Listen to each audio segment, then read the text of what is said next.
गौतम बुद्धा ने एक बार कहा था कि बुद्धिमत्ता प्राप्त करने के 3 तरीके हैं। पहला, गहन विचार के द्वारा जो सबसे श्रेष्ठ है। दूसरा, अनुकरण के द्वारा जो सबसे आसान है। और तीसरा, अनुभव के द्वारा जो सबसे कड़वा है। बुद्धिमत्ता प्राप्त करना लगभग सभी संस्कृतियों में सबसे कीमती गुण है। यह जीवन में सीखने, सावधानी पूर्वक विश्लेषण करने और विचार पूर्वक काम करने का अभ्यास है। बुद्धि एक ऐसा बल है जिससे हर असंभव चीज को भी जीता जा सकता है। लेकिन बुद्धिमान कौन है और कैसे बना जा सकता है बुद्धिमान, इसका सटीक अर्थ गौतम बुद्ध ने बताया है। बुद्धिमान एक ऐसा शब्द है जिसे तारीफ और तंज दोनों की अंदाज में कहा जाता। यदि कोई काम बिगड़ जाता है तो उसे तंज कसते हुए कहा जाता है कि खुद को बुद्धिमान न समझो। वहीं यदि किसी कार्य को सफलतापूर्वक कर दिया जाता है या किसी मुश्किल परिस्थिति का हल निकाल लिया जाता है तो हम कहते हैं बहुत बुद्धिमान है। लेकिन प्रश्न यह है कि वास्तव में बुद्धिमान कौन है और कैसे बना जा सकता है बुद्धिमान। बौद्ध धर्म के संस्थापक महात्मा गौतम बुद्ध के विचार और कहानियों से व्यक्ति को प्रेरणा मिलती है।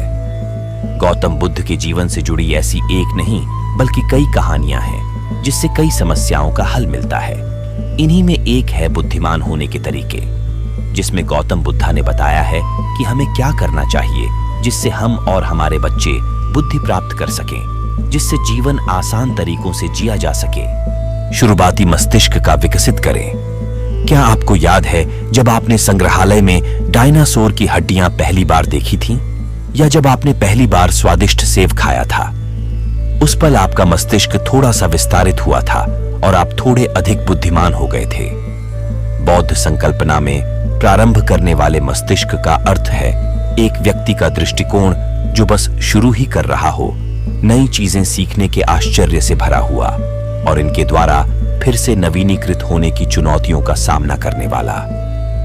यह बुद्धिमानों द्वारा अपनाई जाने वाली मस्तिष्क की कैपेसिटी की अवस्था है।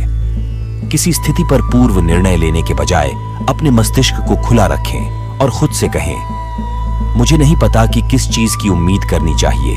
यह आपको सीखने का और बुद्धिमत्ता पाने का अवसर देगा। जब आप एक ही तरह के लोगों, चीजों और स्थितियों से खुद को दूर करते हैं, आप परिवर्तन को अपनी जिंदगी में शामिल करके बुद्धिमत्ता को बढ़ाते हैं।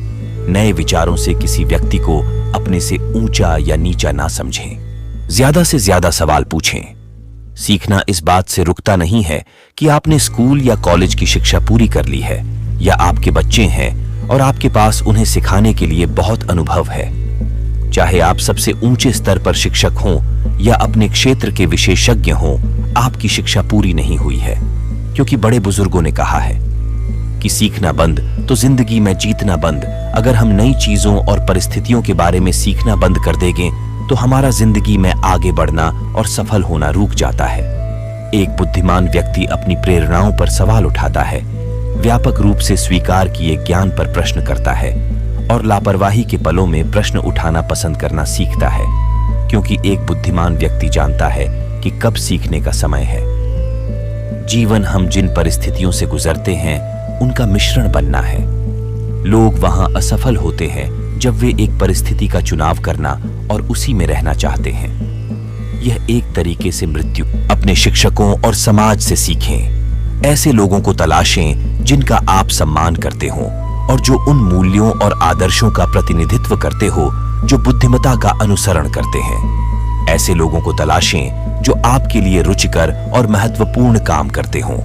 उन लोगों से सवाल पूछें और बहुत सावधानी से सुनें कि वे क्या कहना चाहते हैं, जो आपके अनुभव और चिंतन से अधिक सीख रखते हो। जब आप संदेह में हो तो अपने गुरुओं से सलाह और निर्देशन पर बात करें। जहां आपको उनकी बात से सहमत होना अनिवार्य नहीं है, यह आपको निश्चित रूप से सोचने के लिए अच्छे विचार देगा। गुरुओं का सफल व्यक्ति होना आवश्यक नहीं है या उनका पसंदीदा व्यक्ति होना जरूरी नहीं है।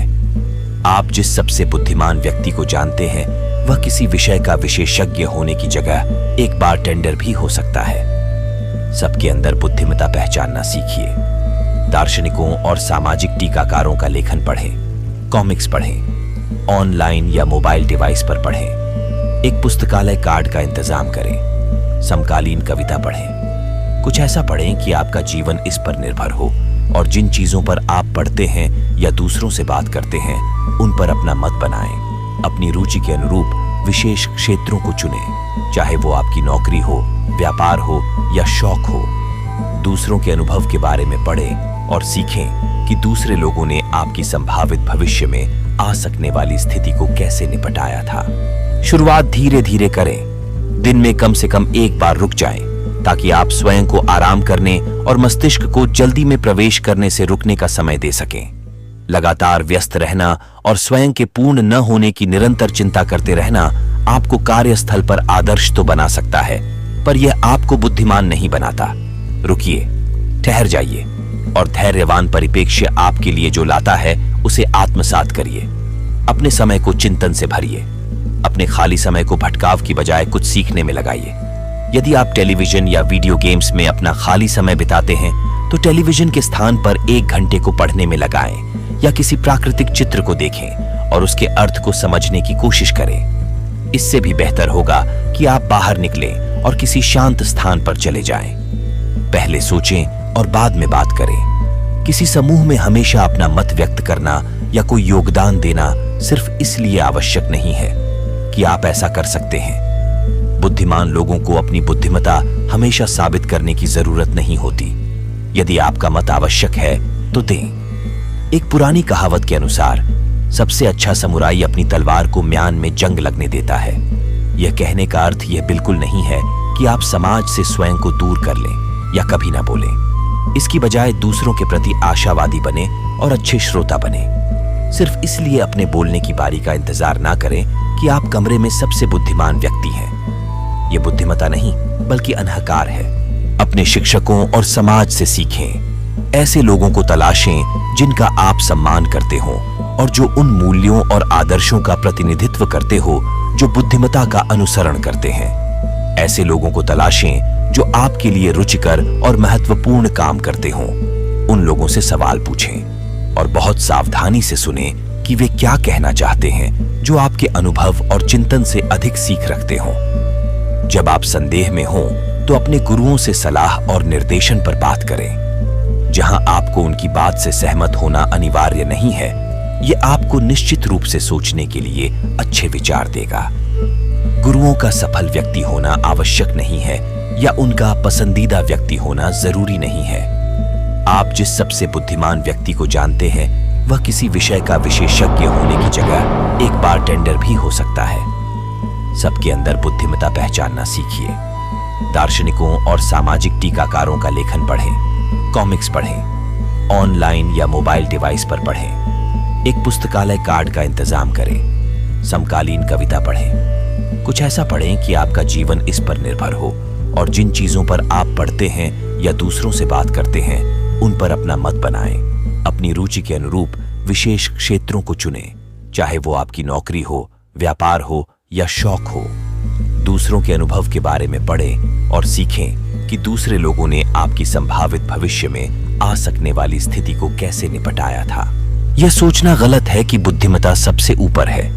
अपनी भावनाओं से ऊपर उठकर बुद्धिमान लोग हम सब के अलावा एक बिना महसूस किए जाने वाली स्थिति के ऊपर रहते हैं। जब आप किसी चीज को लेकर निराश और हताश हैं, तब ऐसे किसी व्यक्ति से बात करने की इच्छा रखना स्वाभाविक है जो आपकी बात समझेगा।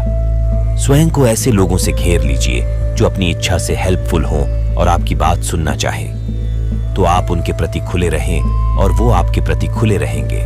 अपने स्वभाव को विनम्र करें। इसके लिए हमें समझना होगा कि क्या स्वयं को बेचना बुद्धिमता है। व्यवसाय और मार्केटिंग ने हमें इस बात पर सहमत कर दिया है कि स्वयं का प्रचार जरूरी है, क्योंकि हमने अच्छी बिक्री की इच्छा के लिए खुद को कुछ चीजों में बदल लिया है और व्यापारिक भाषा इस बात को सच साबित करती है। सिर्फ प्रतियोगिता के लिए खुद को किसी बात पर अच्छा होने की स्वीकृति देना और अपनी सुविधा से ऊपर उठकर अपने ज्ञान को बड़ा चढ़ाकर दिखाने में बहुत फर्क है।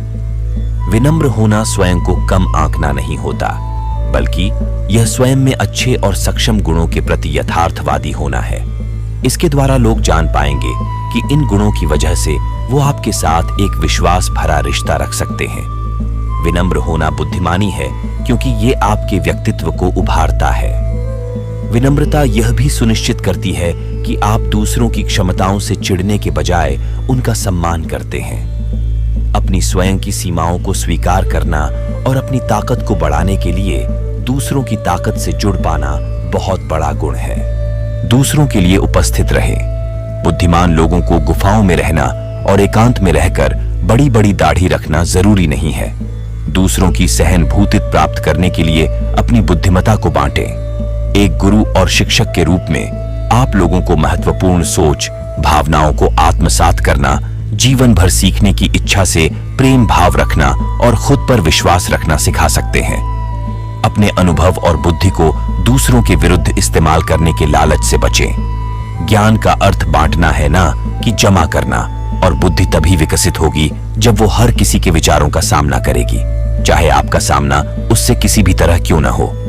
साथ ही अपनी गलतियों को पहचानना सीखें, क्योंकि सबसे कठिन यात्रा केवल वो होती है जिसमें आपको अपने अंदर झांक के देखना और अपनी खोज के प्रति ईमानदार होना होता है। अपने मत, विश्वास और पूर्व अनुभव को समझने की कोशिश करें। जब तक आप स्वयं को अच्छे से जानने और अपने अंदर की कमियों और ताकतों को सीखने के प्रति अपनी रुचि को जन्म नहीं दे सकते, तो बुद्धिमान होना मुश्किल है। स्वयं को जानना आपको अपनी जीवन यात्रा के दौरान खुद को माफ करने और स्वयं को विकसित करने का अवसर देता है। विशेषता और ज्ञान के मध्य भ्रमित ना हो। विशेषज्ञता का अर्थ है किसी क्षेत्र का उच्च स्तरीय ज्ञान होना, जबकि बुद्धिमत्ता उस ज्ञान को व्यापक रूप में देखने की धारणा को कहा जाता है। अपने ज्ञान के प्रकाश में अपने कार्यों और निर्णयों के प्रति आश्वस्त रहते हुए शांति से जीवन व्यतीत करना भी बुद्धिमत्ता है।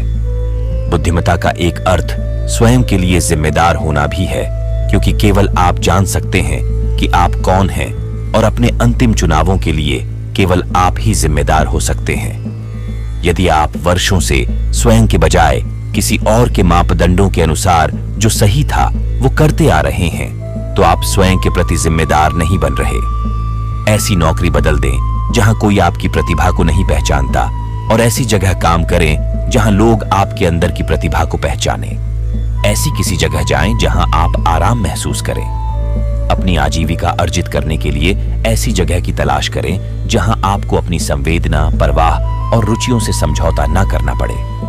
स्वयं के प्रति जिम्मेदार होना और अपने लिए निर्णयों के परिणामों को स्वीकार करना सीखना बुद्धिमत्ता को बढ़ाता है। ऐसी स्वयं सुधार की सलाह से बचें जो किसी के रहस्य को उजागर करे। स्वयं सुधार सिर्फ एक रहस्य है कि इसमें मेहनत और निरंतरता की जरूरत पड़ती है।